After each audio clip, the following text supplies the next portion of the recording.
wherever you are, dear viewer, another moment here that we sat here with now even more interestingly. I don't know how I put it now, but now we are seated here with the one that is now most appointed. Let me use the word most appointed LOC member for AFCON. And you know, Pamoja bid is on its way. Everything is being done properly to make it happen well. So there is so much about LOC and AFCON preparation from one of the members of that local organizing committee, Lordvic Aduda. All of you know him. You know him as a long-time seasoned administrator of football. And yes, now we have also the privilege to talk to him as one of the appointed members of LOC.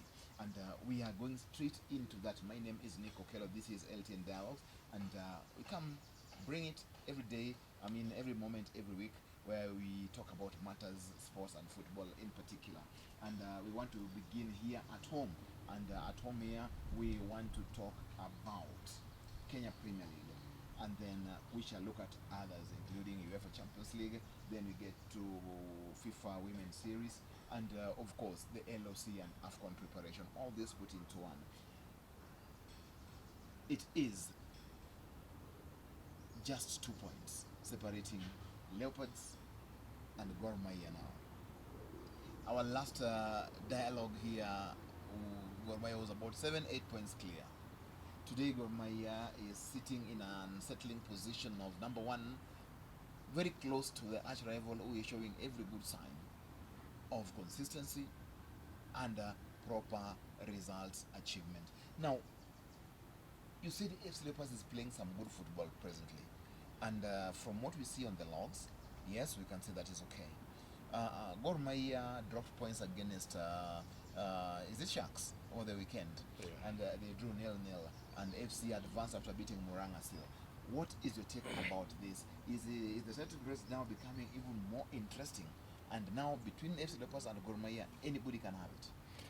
Yeah, I think I did mention last time that AFC Leopards in the 2025-2026 season apparently are playing some very attractive football, you know. And of course, that is what is making them post such kind of results. We are headed to more or less, you know, the last 8 matches or 7 matches, so to speak, before the end of the league. And at the moment, Gor Mahia are perched at the top of the table, followed very closely with by FC Leopards. And we realize that despite the fact that Gor has a match at hand, the difference in points between the two top teams is just 2 points. So I believe that the remaining matches will be very interesting. Gor starting off, I think, with their match against Tusker, which has been, the venue has been, you know, pushed and back and forth from Mwea to Kasarani and then back to Mwea now. So it is going to be imperative for Gor Mahia to work hard to ensure that they maintain the lead.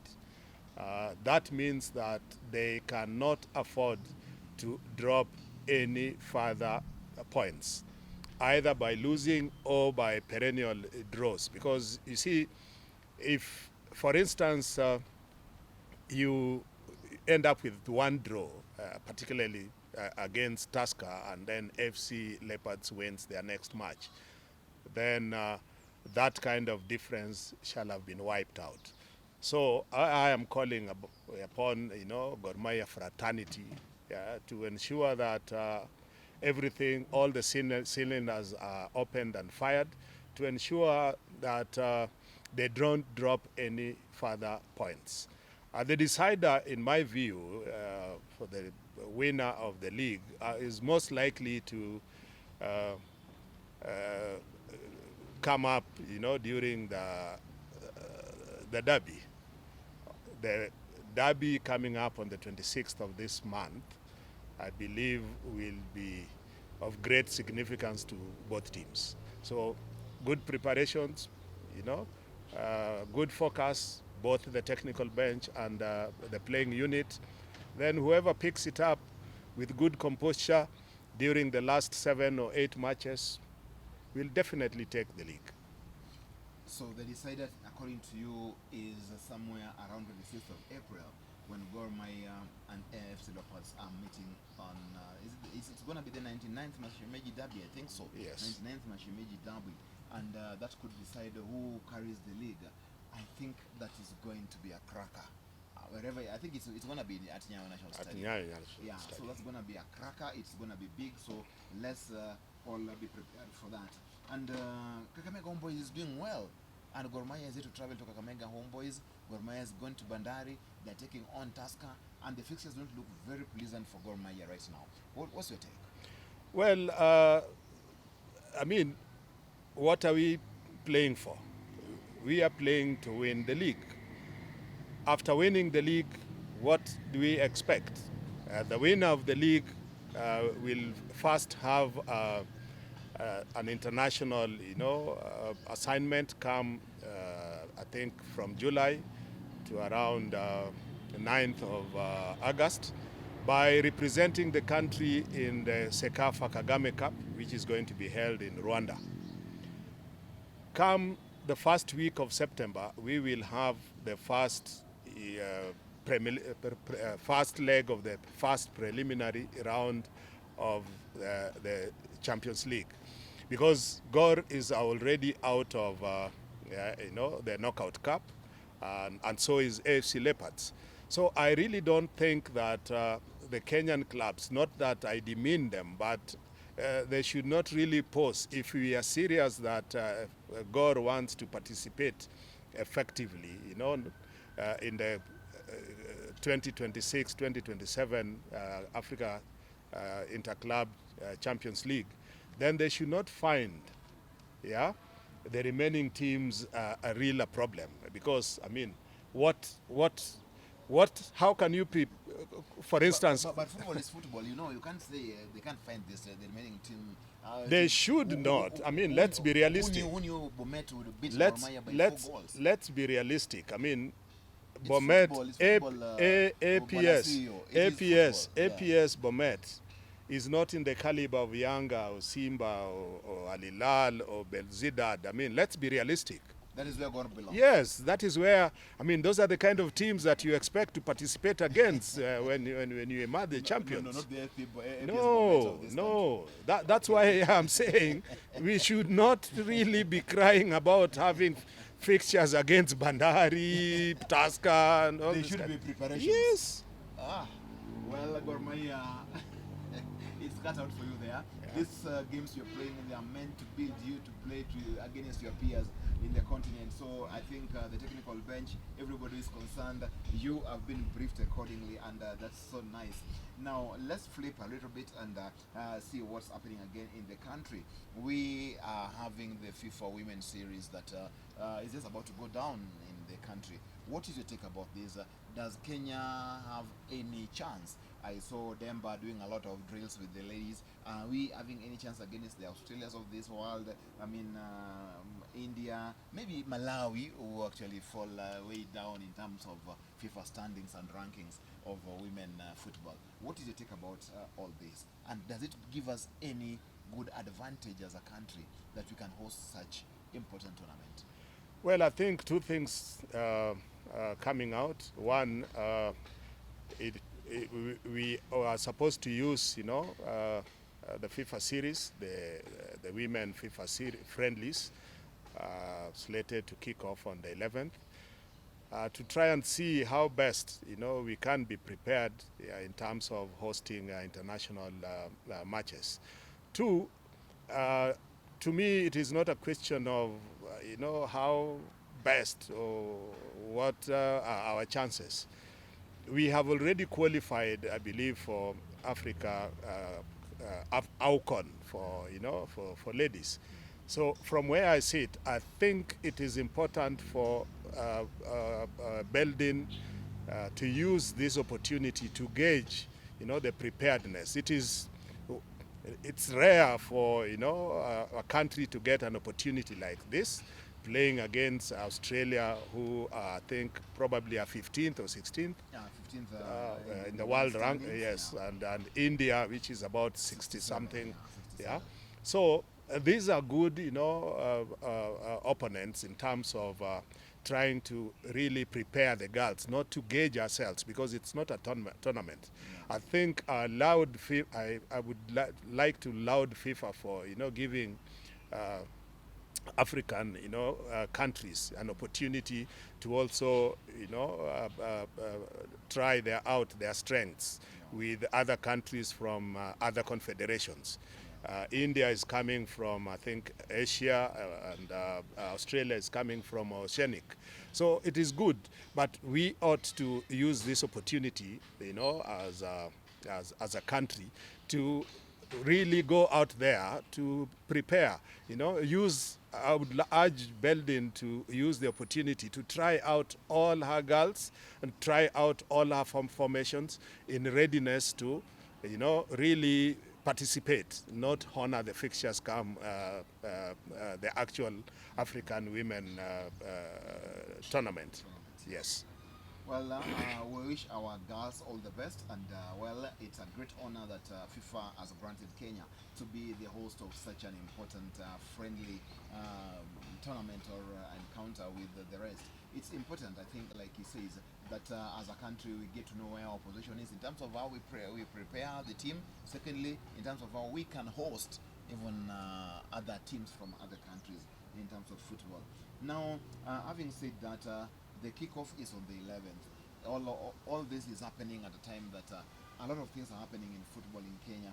We recently just had the appointment of the local organizing committee of AFCON. The initial one, or the previous one, was disbanded, and a new one was put together by the Minister of Sport in Furia. And apparently, Lordvic Aduda is one of the committee members. First of all, Lordvic, how does it feel to be honored with such a huge responsibility to ensure that our country, our region, hosts a good and better African Cup of Nations? Well, first and foremost, I think I am honored, I am humbled by the recognition that the government has bestowed upon me and the rest of the other members of the new LOC. It is going to be a tall order, to really, work around the clock to ensure that the standards that had been set, say, by Morocco, yeah, it's either we maintain that or we surpass that. We are waiting for the opportunity after the inauguration of the committee. We will look at different variances. First and foremost, in my view, I would be very interested to find out why the other, members were, shown the door. Not because I am questioning, but probably they did not, work to meet Particular expectations. Yes. So it is from those expectations that we will be able, as a new committee put in place, to start working around the clock to ensure that what has been achieved is maintained, or what has not been achieved effectively is properly, looked at, so that by the time the second inspection is coming in August, we ought to be 80% for ready with expectations.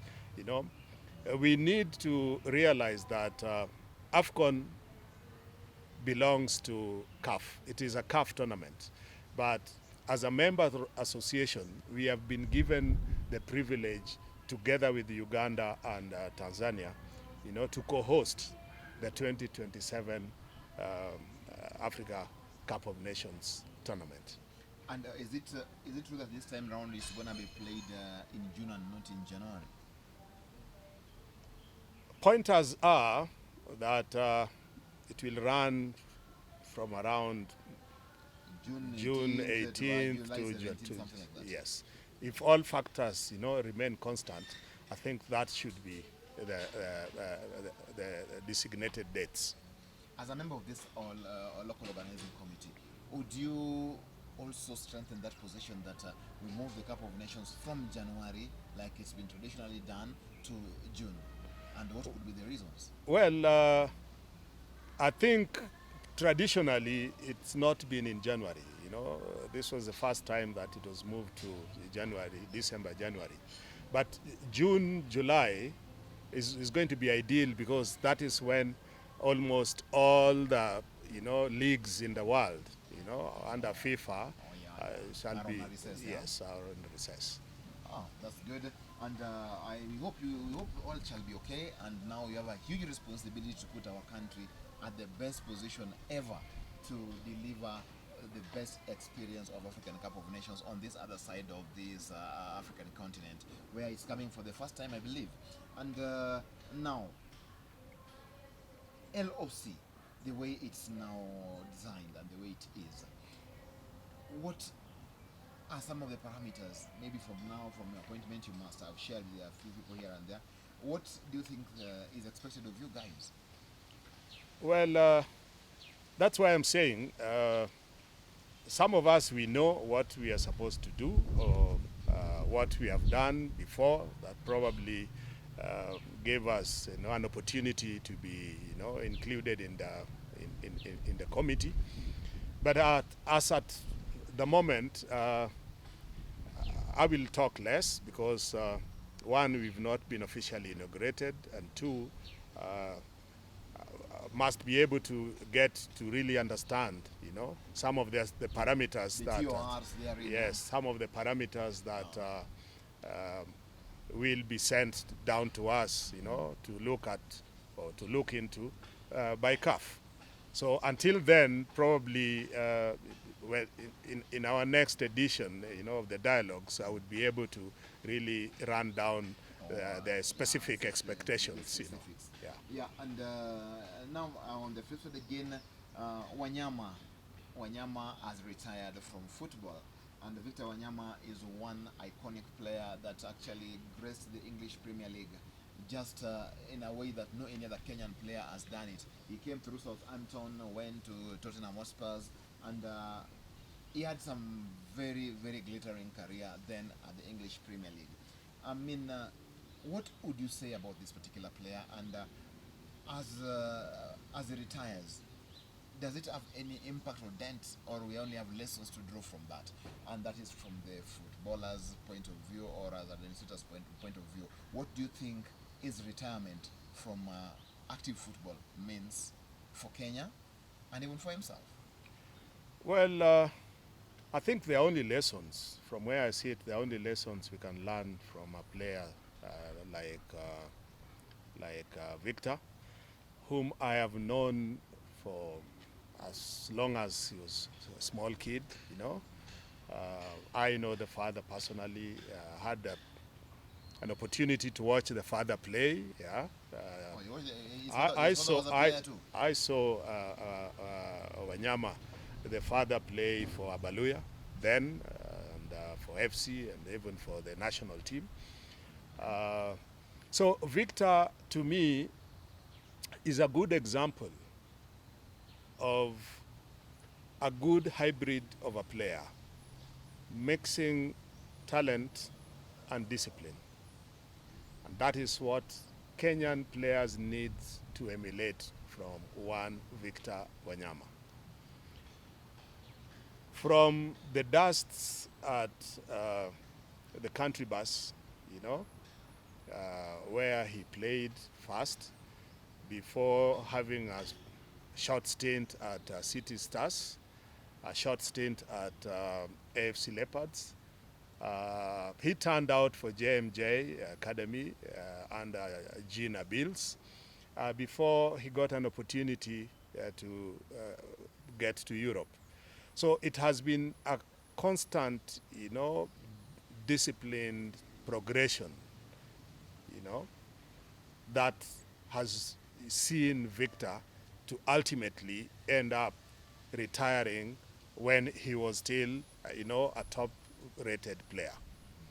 The Kenyan players really ought to learn more from Victor, given that in as much as his time, playing time was, headed to the end of times, he decided that he is not going to abandon the sport that he loves most. That is why he already enrolled, for his UEFA, coaching course. And I believe soon he's going to, graduate with a UEFA, licensing, coaching license.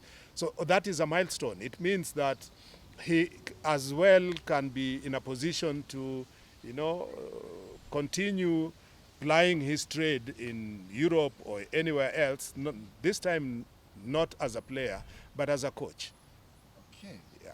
That's nice, and we wish Victor Wanyama all the best in his retirement, and as you venture upwards into coaching and maybe be a tactician, we again wish you all the best. You've been a very good ambassador of our country. You've hoisted our flag very high in different countries of the world, and yes, it is time to take a new trajectory, and we still want to pray and wish you all the best.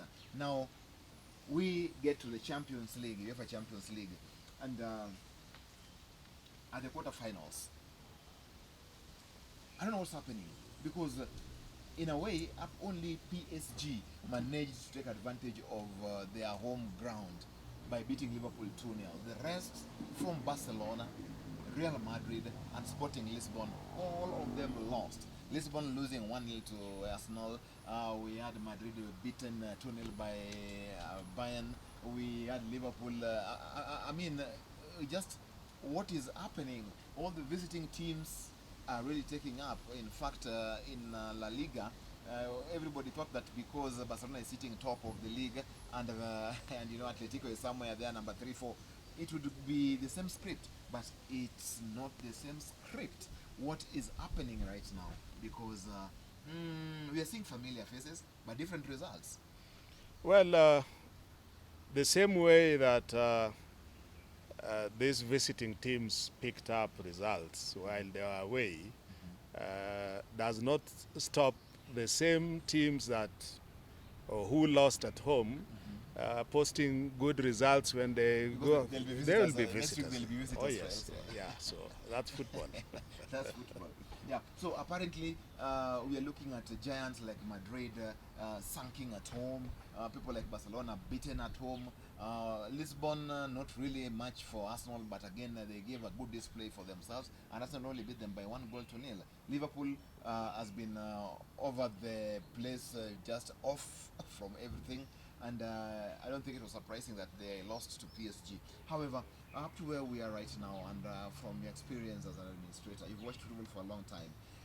Do you think Bayern is giving every good sign to meet PSG at the finals? Well, I think football has also developed, and we will not be going by a lot of history. It depends on what really the current team squads are giving out. Of course, we also have ambitions.